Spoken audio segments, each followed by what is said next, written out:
ஆதவன் தொலைக்காட்சி நேயர்களுக்கு இனிமையான வணக்கம். இன்று 20ஆம் தேதி ஜூன் மாதம் 2016ஆம் ஆண்டு திங்கட்கிழமை.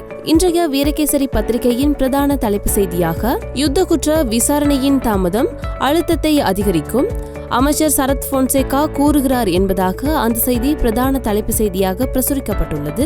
இராணுவத்தின் மீது படிந்துள்ள கரைகளை அகற்றவும் வடக்கில் இன அழிப்பு இடம்பெறவில்லை என்பதை நிரூபிக்கவும் இப்போது காலம் வந்துள்ளது. இந்த விவகாரத்தில் காலம் தாமதிப்பது பொய்களை உண்மையாக்கிவிடும் என்று முன்னாள் இராணுவ தளபதியும் தற்போதைய நல்லாட்சி அரசாங்கத்தின் அமைச்சருமான ஃபீல்ட் மார்ஷல் சரத் பொன்சேகா தெரிவித்தார் என்பதாக அந்த செய்தி பிரசுரிக்கப்பட்டுள்ளது. அடுத்ததாக வீரகேசரியின் மலையக பக்கத்தில் வெளியாகிய செய்தியாக இந்தோனேசிய கடற்பரப்பில் சிக்கியுள்ள எமது நாட்டவர்கள் மனிதாபிமானத்திற்கு முக்கியத்துவம் அளித்து செயற்பட வேண்டும், செந்தில் தொண்டமான் என்பதாக அந்த செய்தி வெளியாகியுள்ளது. இந்தோனேசியாவின் கடற்பரப்பில் சிக்கியுள்ளவர்கள் இந்திய அகதி முகாம்களில் இருந்தவர்களே என்றாலும் அவர்கள் அனைவருமே எமது நாட்டு பிரஜைகள் ஆவர். எமது நாட்டு பிரஜைகளை பாதுகாக்க வேண்டியதும் திருப்பி அளித்து வர வேண்டியதும் அவர்களுக்கான அடைக்கலத்தை வழங்க வேண்டியதும் நல்லாட்சி அரசாங்கத்தின் கடமையாகும். அவர்களது பாதுகாப்பும் சகவாழ்வும் உறுதிப்படுத்தப்பட வேண்டும். இவ்விடயத்தில் மனிதாபிமானம் முக்கியத்துவம் பெறுகின்றது. எனவே அவர்களை உடனடியாக மீட்டு வர வேண்டும் என்பதில் இலங்கை தொழிலாளர் காங்கிரசும் பொதுச் செயலாளர் ஆறுமுகம் தொண்டமானும் உறுதியாக இருப்பதாக ஊவா மாகாண அமைச்சர் செந்தில் தொண்டமான் தெரிவித்துள்ளார் என்பதாக அந்த செய்தி வெளியாகியுள்ளது. வீரகேசரியின் ஆசிரியர் தலையங்கம் இந்தியாவின் நிலைப்பாடு எவ்வாறு அமைய வேண்டும் என்கின்ற தலைப்பில் வெளியாகியுள்ளது. இலங்கையின் சுபிட்சத்திற்கான முன்னேற்ற பாதையில் இந்தியா பூரண ஒத்துழைப்புகளை தொடர்ந்தும் வழங்கும். இலங்கையில் வாழும் மூவின மக்களும் நல்லிணக்கத்துடன் வாழ்வதையே இந்தியா எப்போதும் விரும்புகிறது என்று இந்திய பிரதமர் நரேந்திர மோடி தெரிவித்திருக்கின்றார். இந்திய அரசாங்கத்தின் நிதியுதவியுடன் புனரமைக்கப்பட்ட யாழ்ப்பாணம் துரையப்பா விளையாட்டரங்கினை டிஜிட்டல் காணொலி காட்சியினூடாக டெல்லியில் இருந்தவாறு இந்திய பிரதமர் நரேந்திர மோடி நேற்றைய முன்தினம் காலை திறந்து வைத்தார். இந்த நிகழ்வில் ஜனாதிபதி மைத்ரிபால சிறிசேனா, வடமாகாண ஆளுநர் ரெஜினால்ட் குரே, வடமாகாண முதலமைச்சர் சி.வி. விக்னேஸ்வரன் உட்பட அமைச்சர்கள், எம்பிக்கள் என பெருமளவானோர் பங்கேற்றிருந்தனர். இந்த நிகழ்வில் மேலும் உரையாற்றிய இந்திய பிரதமர் கடந்த வருடம் தமது யாழ்ப்பாணத்திற்கான விஜயம் குறித்து நினைவுபடுத்தியதுடன் யாழ்ப்பாணத்தில் உள்ள துரையப்பா விளையாட்டு அரங்கு வெறும் செங்கல் மற்றும் மணலால் கட்டப்பட்ட கட்டடம் ஒன்றல்ல, அந்த விளையாட்டு அரங்கமானது பொருளாதார வளர்ச்சியின் அடையாளமாகும். அது எமது ஒருங்கிணைப்பிற்கு உத்வேகம் அளிக்கக்கூடியது.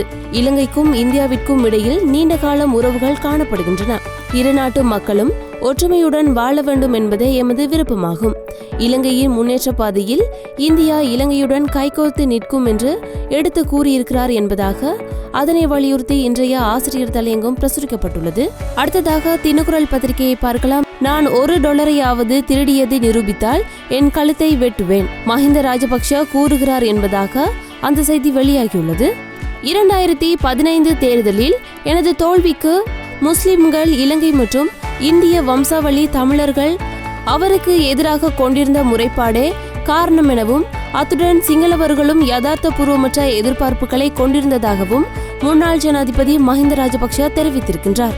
$1 அவர் திருடியதாக ஆதாரம் கண்டறியப்பட்டிருந்தால் தனது கழுத்தை வெட்டுவேன் எனவும் குருநாகல் மாவட்ட எம்பியுமான மஹிந்த ராஜபக்ஷ கூறியுள்ளார் என்பதாக அந்த செய்தி வெளியாகியுள்ளது. தினக்குரலின் ஆசிரியர் தலையங்கம் உலகமயமாதல் நன்மையும் தீமையும் என்கின்ற தலைப்பில் வெளியாகியுள்ளது. உலகத்துடன் ஒத்திசைவாக வாழ வேண்டிய நிர்பந்தம் இன்று அதிகரித்திருக்கின்றது. பாரிய கலாச்சார வேறுபாடுகள், வரலாற்று ரீதியான அனுபவங்களை கொண்ட மக்களை உள்ளடக்கியதாக உலகம் உள்ளது. உலகமயமாக்கும் என்பது தற்போதைய காலகட்டத்தில் அதிகளவு பேசப்படும் பொருளாக உருவெடுத்திருக்கின்றது. கடந்த நூற்றாண்டு இருவரும் உலக மகா யுத்தங்களையும் அதன் பின்னர் கெடிபிடி யுத்த சகாப்தத்தையும் விண்வெளி பயண யுகத்தையும் கொண்டதாக பல்வேறு மாற்றங்களை கொண்டு வந்திருக்கின்றது. அரசியல், பொருளாதார, கலாச்சார சூழலை விவரிப்பதாக உலகமயமாக்கல் இன்று காணப்படுகிறது என்பதாக அதனை வலியுறுத்தி இன்றைய ஆசிரியர் தலையங்கம் பிரசுரிக்கப்பட்டுள்ளது. அடுத்ததாக சுடரொளி பத்திரிகையை பார்க்கலாம். தயாராகிவிட்டது ஐநா ஆணையாளரின் அறிக்கை, தமிழ் அரசியல் கைதிகள் விடுதலை, நில விடுவிப்பு, அரசியல் தீர்வு உள்ளிட்ட விடயங்கள் உள்ளடக்கம் என்பதாக அந்த செய்தி பிரதான தலைப்பு செய்தியாக பிரசுரிக்கப்பட்டுள்ளது. ஐநா மனித உரிமைகள் ஆணையாளரின் இலங்கை தொடர்பான வாய்மூல அறிக்கை தயாராகிவிட்டது.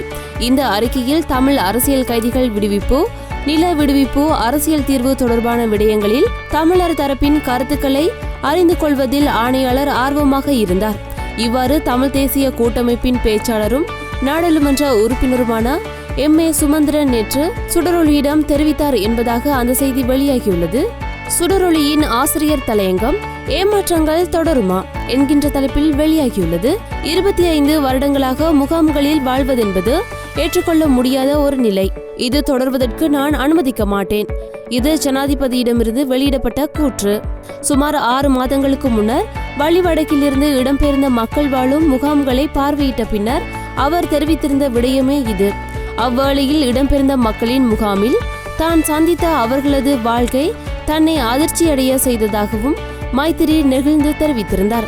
இதன் தொடர்ச்சியாக அந்த மக்களை 6 மாதங்களுக்குள் மீள்குடியேற்றுவதற்கான நடவடிக்கையை எடுப்பார் எனவும் அவர் தெரிவித்திருந்தார். ஜனாதிபதி மிகவும் உணர்வு பூர்வமாக வெளியிட்டிருந்த இந்த கருத்துக்கள் அவர் ஏதாவது செய்வார் என்ற நம்பிக்கையை ஏற்படுத்தின. குறிப்பாக முகாம்களில் 2 தசாப்தங்களுக்கு மேலாக வாழும் மக்களுக்கு இது மிகப்பெரிய நம்பிக்கையை அளித்திருந்தது என்பதாக அதனை வலியுறுத்தி இன்றைய ஆசிரியர் தலையங்கம் பிரசுரிக்கப்பட்டுள்ளது. அடுத்ததாக உதயன் பத்திரிகையை பார்க்கலாம். கைதிகள் நில விடுவிப்பு மற்றும் அரசியல் தீர்வு முன்னேற்றத்தை அறிவதில் ஆணையாளர் உசைன் ஆர்வம் சுமந்திரனிடம் கேட்டறிந்தார் என்பதாக அந்த செய்தி பிரதான தலைப்பு செய்தியாக பிரசுரிக்கப்பட்டுள்ளது. இலங்கை அரசு இணங்கிக் கொண்ட விடயங்களை நடைமுறைப்படுத்த வேண்டும் என்பதில் ஆணையாளர் உசைன் உறுதியாக உள்ளார். அத்துடன் இலங்கையின் தற்போதைய நிலைமைகள் தொடர்பில் தமிழ் மக்களின் பிரச்சனைகளையும் உள்வாங்கி மனித உரிமைகள் சபையில் முன்வைக்க உள்ள தமது வாய்மொழி அறிக்கையை ஆணையாளர் தயாரித்து விட்டார் என்பதாக அந்த செய்தி வெளியாகியுள்ளது. அடுத்ததாக வலம்புரி பத்திரிகையை பார்க்கலாம். 2 சகோதரர்கள் உட்பட 3 கடலில் மூழ்கி பலி, நைனையில் நேற்று துயர சம்பவம் என்பதாக அந்த செய்தி பிரதான தலைப்பு செய்தியாக பிரசுரிக்கப்பட்டுள்ளது. நைனா தீவு கடலில் குளித்த இளைஞர்களில் ஒரே குடும்பத்தை சேர்ந்த 2 சகோதரர்கள் உள்ளிட்ட 3 நீரில் மூழ்கி உயிரிழந்துள்ளனர். நைனா தீவு நாகபூஷணி அம்மனின் தேர் திருவிழாவான நேற்று இடம்பெற்ற இப்பரிதாப சம்பவம் பலரையும் துயரத்திற்குள்ளாக்கியுள்ளது என்பதாக அந்த செய்தி வெளியாகியுள்ளது. அடுத்ததாக சிங்கள பத்திரிகையான லங்காதீப பத்திரிகையை பார்க்கலாம். ஆஸ்திரேலிய நிறுவனத்தின் பங்குகளை விற்பனை செய்த குற்றச்சாட்டில் உதய கமாம்பில விளக்கமறியலில் வைக்கப்பட்டுள்ளார் என்பதாக அந்த செய்தி வெளியாகியுள்ளது. அடுத்ததாக டெய்லி மிரர் பத்திரிகையை பார்க்கலாம். மத்திய வங்கி ஆளுநர் தொடர்பில் கோப் விசாரணை குழுவின் விசாரணை முடிவடையும் வரை மத்திய வங்கி ஆளுநர் மீள நியமிக்கப்பட மாட்டார், பிரதமர் உறுதியளித்திருக்கின்றார் என்பதாக அந்த செய்தி வெளியாகியுள்ளது. அடுத்ததாக வீரகேசரியின் உலக செய்திகள் பக்கத்தில் ஜப்பானில் அமெரிக்க படையினருக்கு எதிர்ப்பு தெரிவித்து பாரிய ஆர்ப்பாட்டம், பல்லாயிரக்கணக்கானோர் பங்கேற்பு என்பதாக அந்த செய்தி வெளியாகியுள்ளது.